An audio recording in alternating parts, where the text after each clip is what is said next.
Bienvenue dans Sex, Love Co, le podcast qui te dévoile tout sur l'intimité amoureuse et érotique. Ici, on brise les tabous pour t'accompagner vers une sexualité épanouie et des relations amoureuses éblouissantes. Envie d'enrichir ta vie intime, renforcer ta complicité ou dépasser les blocages liés à ta sexualité? Tu es au bon endroit. Je suis Gwenaëlle Derost, sexothérapeute, et à chaque épisode, je te partage mon expertise, des témoignages inspirants et des outils concrets pour transformer ta vie intime. On parle de tout ce dont on ose discuter: sexualité, amour, plaisir, désir, érotisme. Ensemble, nous allons lever les tabous pour t'aider à faire briller ta vie intime et amoureuse. Alors, prêt ou prête pour ce voyage intime ? Hello, bienvenue dans ce nouvel épisode de Sex, Love Co où aujourd'hui on va prendre le temps de pouvoir parler d'un sujet qui est fondamental, qui est la déconnexion de son corps et du désir pour l'acte intime. Pourquoi il est important d'en parler ? Eh bien tout simplement parce que ça touche tout le monde et à différentes interfaces de sa vie. C'est-à-dire que ça peut pas être forcément tout le temps, mais qu'à des moments on se pose des questions, tiens, pourquoi là je ressens plus le désir d'aller vers une intimité érotique, une intimité sexuelle, et si on est en couple ou en relation, ça peut créer parfois des zones de turbulence dans le couple où on se sent plus en phase parce qu'il n'y a plus cette intimité sexuelle partagée. Donc moi aujourd'hui je vais justement t'amener 5 grandes étapes ou 5 astuces pour raviver le désir en prenant le temps de comprendre la connexion avec son corps pour justement raviver ce désir.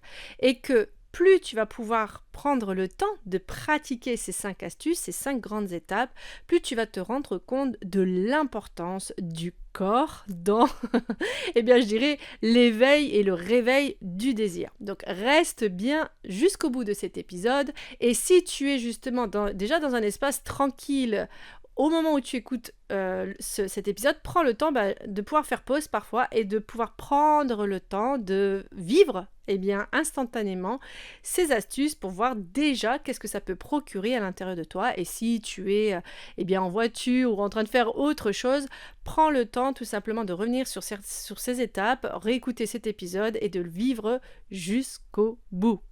Alors, la première étape pour pouvoir se reconnecter avec son corps et pouvoir justement sentir que la libido, le désir refait surface, c'est de prendre le temps de respirer. Et là, tu vas me dire, mais moi, je respire tous les jours. Oui, mais c'est un acte automatique.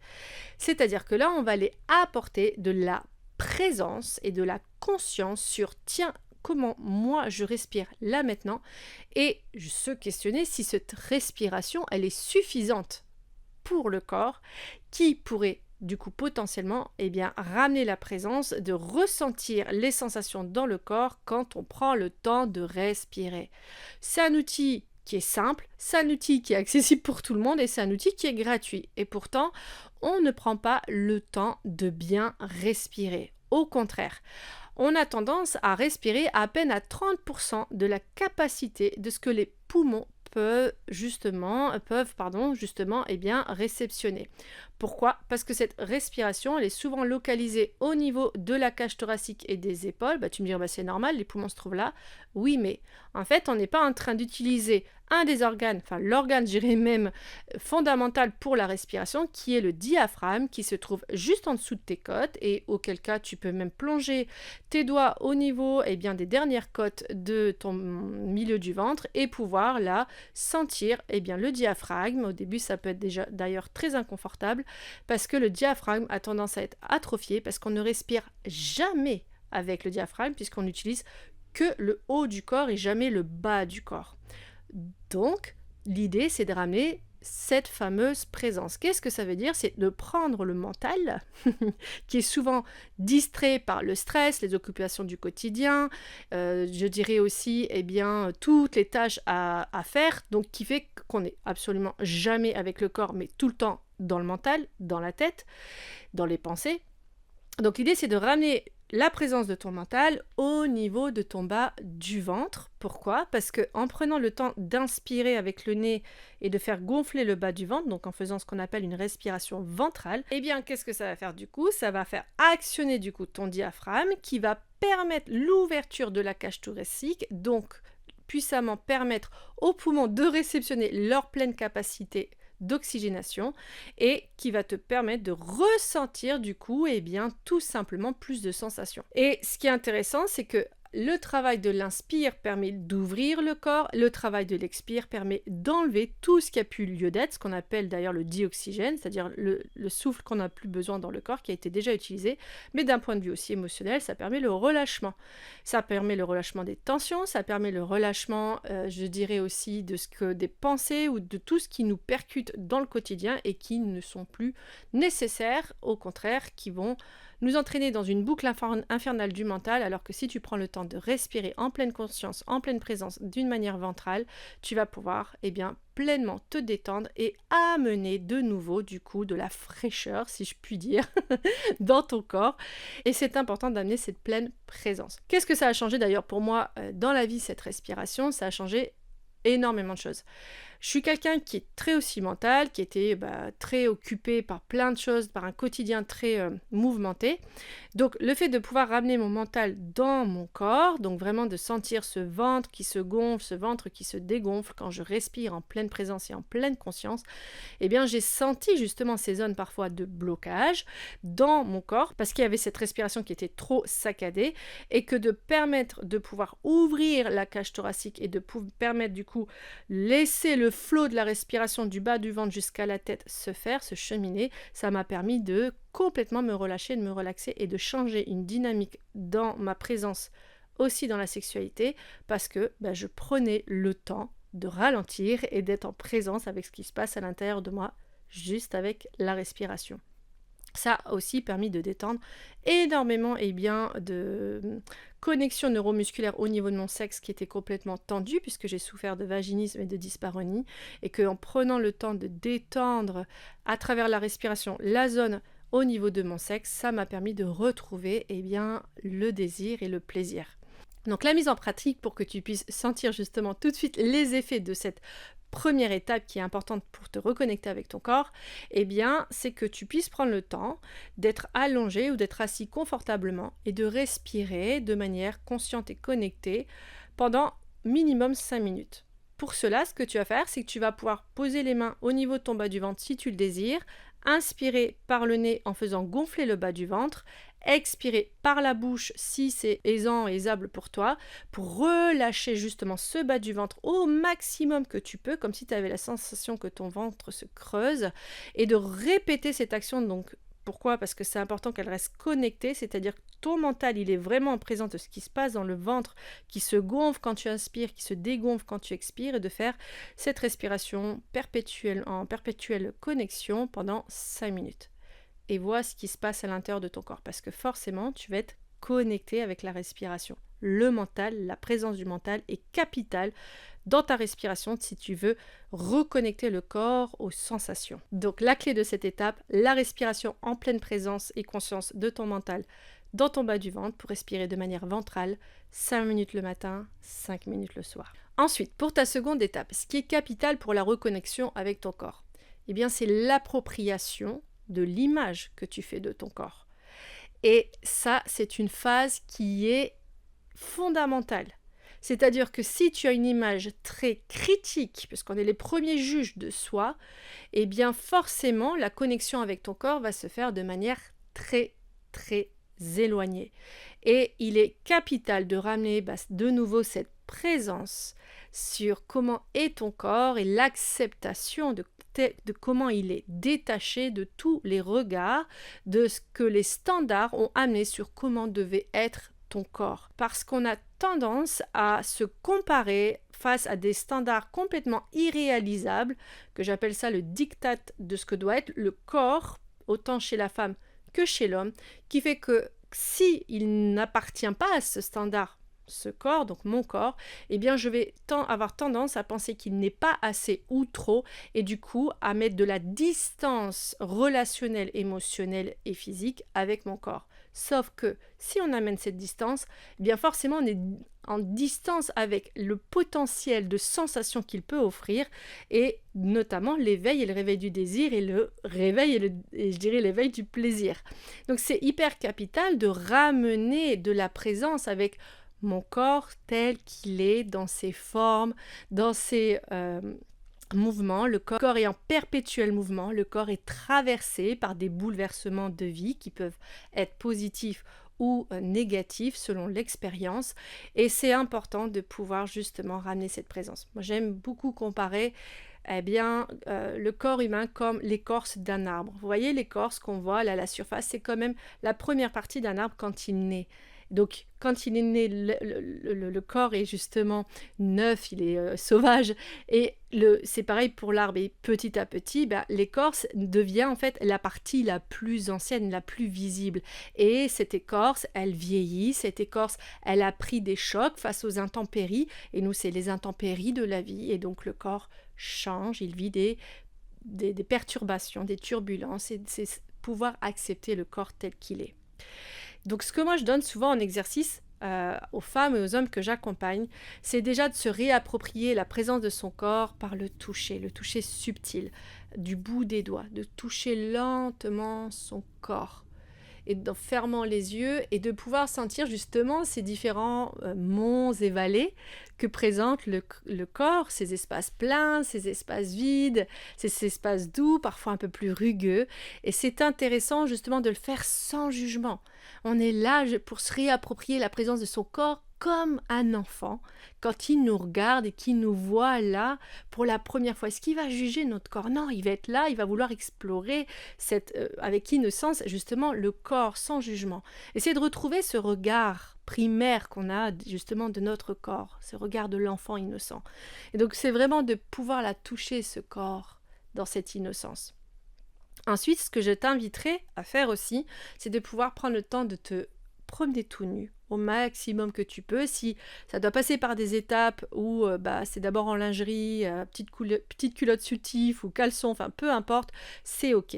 Mais de pouvoir prendre le temps de regarder avec ce regard d'innocence, de ce regard d'enfant, qui regarde ce corps qui vit, ce corps qui traverse des expériences, et de pouvoir être en acceptation et en résilience aussi avec ces expériences, même si elles ont été douloureuses, et de pouvoir prendre le temps de le regarder petit à petit avec des étapes très douces, des étapes de réapprivoiser son corps, en le prenant le temps de le regarder avec ce regard d'amour, ce regard de non-jugement. Et s'il y a du jugement, c'est de comment je peux mettre dans une bulle, ces pensées critiques de ce juge intérieur, et de me reprendre moi en tant qu'observatrice dans cet enfant et cette innocence. Donc ça, c'est vraiment une étape clé. C'est vraiment des astuces qui, fondamentalement, peuvent te redonner la présence de toi dans la réappropriation de l'image de ton corps, à travers donc le toucher subtil et le prendre le temps de le regarder. Ensuite, la troisième étape, la troisième astuce, qui est une étape qui est assez invisible, c'est les blocages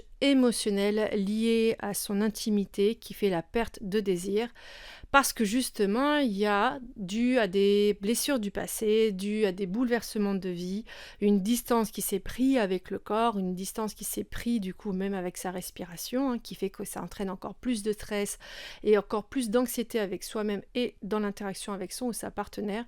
C'est parce que il y a un trop plein émotionnel à l'intérieur de soi. Et c'est une partie qu'en fait on néglige souvent, mais qui est pourtant tellement primordiale. La sexualité, c'est une affaire d'intimité émotionnelle avant tout. Pourquoi ? Parce que le désir, le plaisir, ce sont des émotions. Mais que s'il y a un trop-plein émotionnel, s'il y a des ressentiments, s'il y a des blessures, de la rancœur, de la tristesse, de la colère, forcément, il y a peu d'espace qui peut se faire dans le corps, dans la notion de désir et de plaisir, parce qu'on est bloqué avec justement ces blessures à l'intérieur qui font un stockage mental de pensées répétitifs ou de conditionnement, ou ce qu'on appelle aussi de système de croyance face à ces blessures venant du passé le plus lointain qu'on appelle l'enfance, mais aussi des blessures que la vie de jeune adulte et d'adulte a pu amener, qui fait que du coup il y a une accumulation émotionnelle à l'intérieur de son corps avec du coup une surcharge du système nerveux et qui fait que du coup, eh bien, ça ne peut plus donner d'espace à la présence du désir et du plaisir parce que le corps est surchargé. Donc pour ça, c'est important de pouvoir reconnaître les blessures qu'on a pu avoir dans son passé au lieu de les nier ou de les éviter ou de se laisser, je dirais, avoir par des boucles répétitives mentales parce que du coup, ça crée encore plus de déconnexion avec réellement ce qui se passe dans le corps. Plus on se connecte avec une émotion, plus on gagne de la clarté. Une émotion est une conseillère, une indicatrice d'une frustration, d'un besoin qui n'a pas été réalisé, qui n'a pas été écouté, validé. Donc, si on ne prend pas le temps d'écouter cette émotion qui est stagnante dans le corps, c'est soi-même qu'on ne valide pas dans ce qui se passe, c'est soi-même qu'on n'écoute pas dans son propre ressenti qu'on a vécu possiblement avec l'interaction avec l'autre, que ce soit son ou sa partenaire, ou si c'est dans un passé lointain, avec les premières figures d'attachement qui étaient les parents, ou autre figure d'attachement qui peut être l'éducation scolaire ou l'éducation, autre système d'éducation, je dirais. Donc ce qui est important, c'est de pouvoir amener cette présence sur tiens, mais qu'est-ce qui se passe à l'intérieur de ce corps émotionnel qui bloque ce corps physique. J'aime à rappeler que tout est interconnecté. Le corps mental influe sur le corps émotionnel influe sur le corps physique et donc aussi sur le corps sexuel. Donc c'est hyper important d'amener de nouveau cette présence, ce mental sur ce qui se passe à l'intérieur de moi pour ce qu'on appelle accompagner les émotions et non pas les maîtriser. Une émotion, ça ne se maîtrise pas, ça s'accompagne et aussi de comprendre du coup, tiens, ces blocages émotionnels, qu'est-ce qu'elles sont en train de me dire. Donc, pour cela, moi, je te donnerai une astuce. La première, c'est la phase d'écriture, c'est-à-dire que tiens un journal d'expérience, d'exploration de toi sur ce qui se passe quand tu allies ton mental avec ton corps physique pour écouter ce qui se passe dans ton corps sensoriel, c'est-à-dire ce qui se passe en termes de ressenti, et de pouvoir faire du coup un rapprochement en prenant le temps de les écouter, en prenant le temps de les accompagner sur quelle est l'histoire en fait que cette émotion est en train de te raconter. Et de pouvoir du coup écrire ces ressentis, de pouvoir du coup déposer, de pouvoir libérer. Parce que c'est, rappelle-toi, l'accumulation, la stagnation émotionnelle qui fait que ce corps se remplit de tensions, comme on appelle le stress, l'anxiété, ou justement cette perte de sens ou ce vide intérieur. Donc c'est important de pouvoir écouter. Ensuite, tu peux également, en prenant le temps de respirer, donc la première étape justement, amener de la respiration sur ces tensions physiques, sensorielles que tu peux ressentir pour pouvoir voir là qu'est-ce qui se passe à l'intérieur. Et là, on est en train de faire ce qu'on appelle de l'autorégulation émotionnelle, de l'autorégulation du système nerveux en amenant de la présence mentale sur les sensations corporelles qui cachent et qui lient ces sensations corporelles à un blocage émotionnel. Pour te donner un exemple très concret de ce que les blocages émotionnels peuvent impacter sur ta relation avec le corps et ton intimité sexuelle, je vais te parler d'une cliente qui un jour a poussé les portes de mon cabinet parce qu'elle souffrait de vaginisme. Alors pour ceux ou celles qui ne savent pas ce que c'est que le vaginisme, c'est quand en fait au moment de la pénétration, l'entrée du vagin, s'ouvre pas, ça fait très très mal et du coup l'envie d'être dans le désir intime, il se fait absolument pas. On n'a pas envie, le cerveau pour lui, il allie la sexualité comme un danger. Donc on a rallié, réapproprié déjà l'image de son corps, passé par la respiration pour détendre le corps, mais on est aussi passé par l'histoire et le vécu que ce corps a pu avoir depuis sa très jeune enfance. Et en fait, ce qu'elle a vécu, ça a été de l'humiliation à répétition à l'école par rapport à ce que son corps représentait pour ses camarades. Et elle a vécu du coup du racisme à travers son corps parce que comme elle est d'origine maghrébine, il y avait une différence qui était faite au sujet de son corps parce qu'elle avait les cheveux frisés, parce qu'elle n'avait pas le même nez, parce qu'elle avait des formes, parce que ceci, parce que cela, et elle a senti qu'il y avait eu beaucoup de racisme vécu en lien avec ses origines. Et cette humiliation a fait que ça lui a donné ce sentiment de ne pas être à la hauteur, de ne pas être dans les stéréotypes de ce que devrait être fait son corps et ça a impacté du coup son intimité. Alors très clairement, quand elle est venue, elle pensait que c'était elle qui avait un problème en lien avec son partenaire, elle s'est pas du tout dit que c'était lié avec ce passé. Là, moi je te fais un court-circuit, un shortcut de son histoire et c'est juste pour t'expliquer que quand on a fait le travail de ce qu'on appelle de l'inconscient, chercher quels pourraient être les facteurs inconscients qui a amené des blocages dans son intimité, eh bien c'est cette interface d'elle adolescente et enfant en primaire qui a vécu je dirais en récurrence, eh bien l'humiliation parce que son corps, selon les standards, son visage selon les standards, ses cheveux selon les standards, n'était pas ce qu'il devrait être. Du coup, elle a perdu confiance en son potentiel et elle a perdu confiance aussi en l'autre, parce que ça voudrait dire que l'autre pouvait représenter un danger et la juger à tout moment sur sa capacité à pouvoir être dans l'innocence, le plaisir, le désir. Il y avait d'autres choses, mais c'est pour déjà te donner cet élément que ça, c'est une des premières causes. L'humiliation entraîne la honte, le jugement de soi, la culpabilité, et que du coup, ça crée une grande force émotionnelle à l'intérieur de soi où on se sent, eh bien, pas à la hauteur, pas assez, et que si on ne va pas dégager ces émotions, si on les purge pas, si on les dépose pas, ça crée, eh bien, forcément un système nerveux encombré dans ces émotions, eh bien, plutôt, je dirais, négatives, même si en soi elles ne sont pas négatives, elles sont juste synonymes et indicatrices, comme je le disais auparavant, d'un événement qui a été frustré, et que pour pouvoir ramener de nouveau le plaisir, ramener le désir dans le corps et la réappropriation de son image, il est important d'accompagner ces émotions qui bloquent justement, eh bien, l'entrée du plaisir et du désir par une mauvaise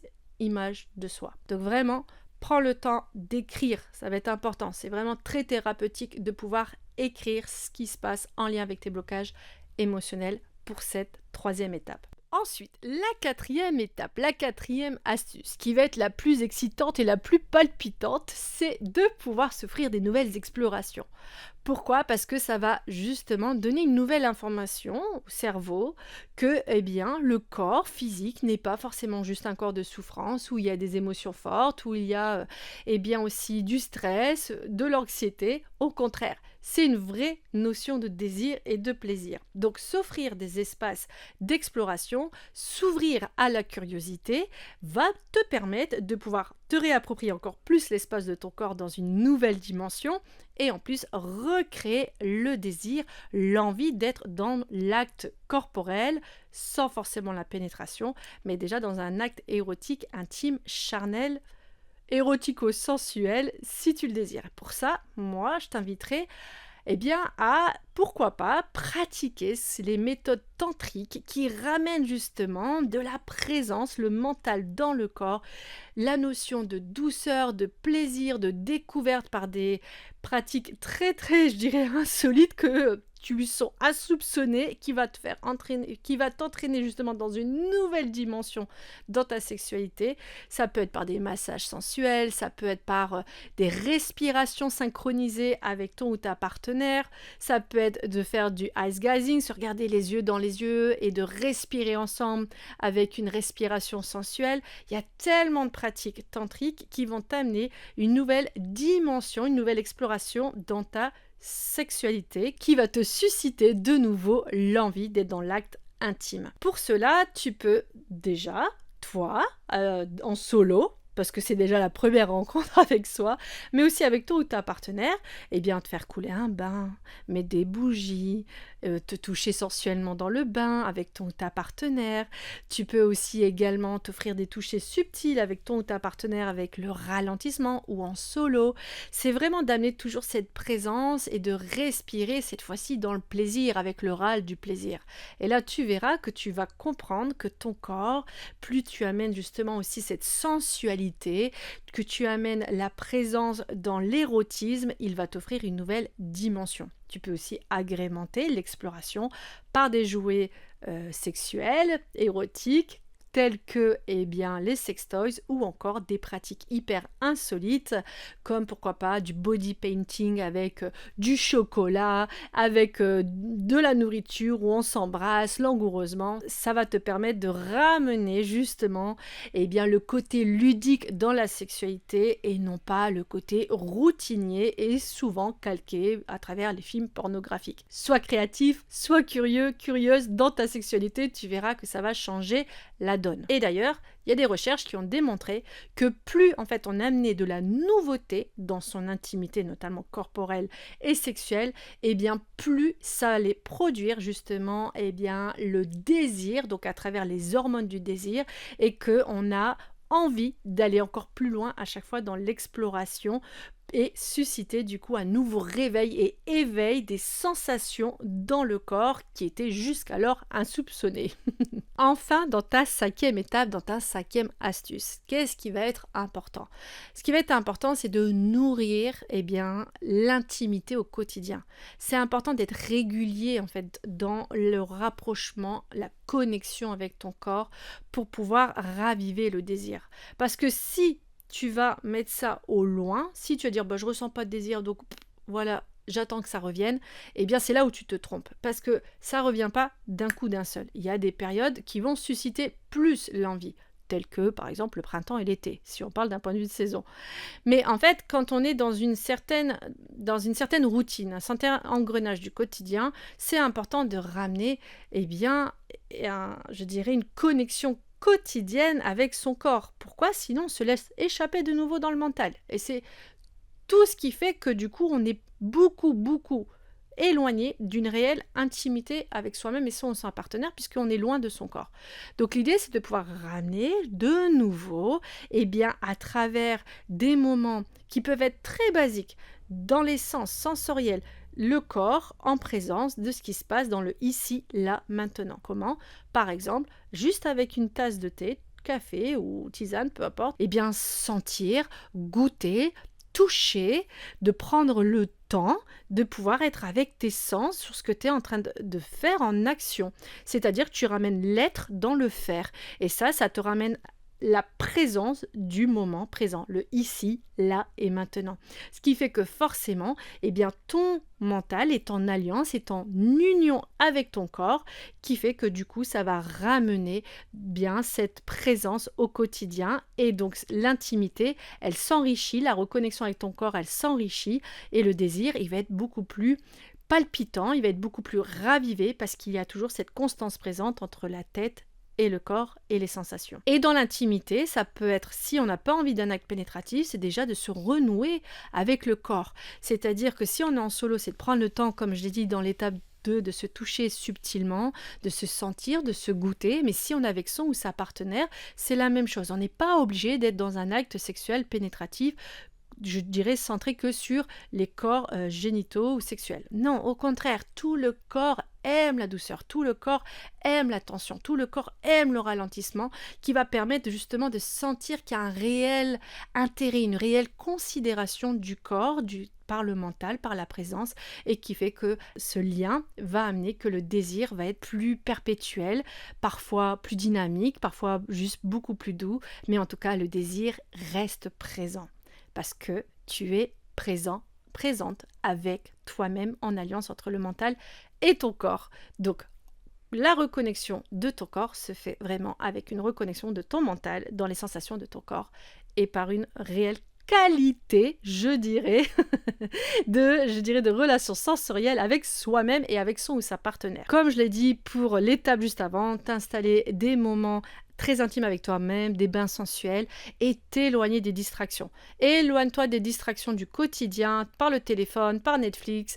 Consacre-toi des moments avec toi-même. Prends des rendez-vous avec toi-même, date-toi et prends des rendez-vous avec ton ou ta partenaire pour recréer ce lien, pour recréer cette connexion intime, sensuelle, érotico-sensuelle, en tout cas de laisser vivre les corps dans leur totalité. Parce que c'est souvent dans ces moments de qualité, de réelle connexion et de présence sans distraction que le désir renaît. Donc pour récapituler les 5 grandes étapes, il est important 1. De retrouver la connexion avec ton corps par la respiration lente et connectée.